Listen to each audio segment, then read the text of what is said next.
台中一个公共幼稚园的主任向检举讲，会挑工甲囡仔椅踢倒，佮关门去夹囡仔的手。这幼稚园是表示已经接到通报，等咧调查。教育局嘛要求讲，爱停用主任接受调查，连另外一件这收费的证据做伙移送法办。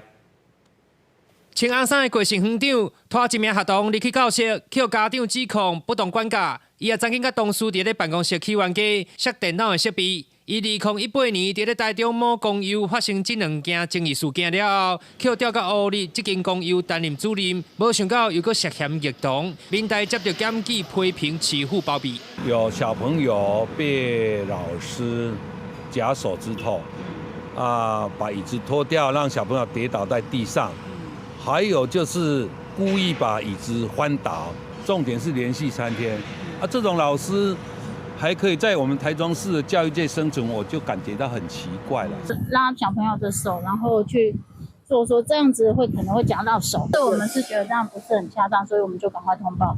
校方证实，国姓主任顶个月17，疑似将一名幼童的手放伫咧拄拖门边，搁再关门，造成手部挫伤，也有挑工将椅并倒，予小朋友绊倒，马上来通报。教育局当月24函请学校停聘，已经启动调查。2月24日函请学校将该师停聘，目前加速调查中。